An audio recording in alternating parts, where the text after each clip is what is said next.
앞서 리포트 보셨지만 통계란 것이 워낙 이해하기가 쉽지 않은 분야죠. 감사원이 밝힌 조작 사례 신지우 기자와 함께 쉽게 따져보도록 하겠습니다.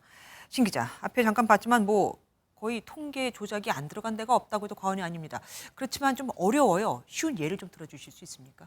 네, 문정부가 부동산원을 압박한 정황은 여러 곳에서 드러나고 있는데 그중 한 개를 한번 살펴보겠습니다. 지금 보시는 건 부동산원이 지난 2019년 6월에 배포한 보도자료인데 네. 서울 매매 변동률은 32주 연속 하락세 지속이라고 적혀 있습니다. 네. 그런데 감사원은 이 발표를 조작으로 보고 있습니다. 네. 2018년 9월 13일 부동산 대책 발표 이후 변동률이 6월 셋째 주쯤 보합으로 전환되자 국토부가 마이너스 변동률로 해주면 안 되겠냐며 부동산원을 압박했던 겁니다. 이에 부동산원은 서울 매매 책정치를 하향 조작하며 서울이 하락세로 전환되고 있다고 보도자료를 수정한 것으로 감사 결과 드러났습니다. 이건 이제 조작한 거고 은폐한 정황도 드러났다면서요. 네, 당시 청와대 공직기강 비서관실은 청와대와 국토부의 부동산 외압 행사에 대해 경찰 보고가 있음을 알고도 추가 조사를 하지 않은 것으로 확인이 됐습니다. 비정규직 규모 산출에 있어서도 조작 은폐 정황이 또 포착이 됐었는데요.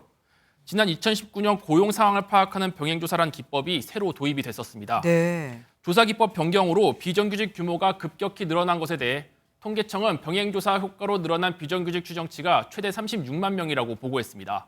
하지만 당시 청와대는 최대 50만 명까지 늘리라고 압박한 정황이 포착됐는데요.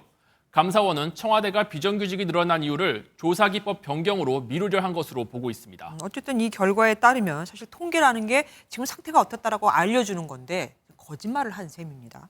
이번 감사 결과에 대해서 당사자들의 반응은 어떻게 나온 게 있습니까? 네, 문재인 정부 출신 관료 중심으로 이뤄진 정책포럼 사이제는 보도자료를 냈는데요. 통계 조작이 아니라 감사원의 감사 조작이라고 반박했습니다. 부동산 통계를 추가로 더 받아보거나 급격한 수치 변동에 대해 관계기관 설명을 요청한 건 신속 대응을 위한 노력의 일환이란 겁니다.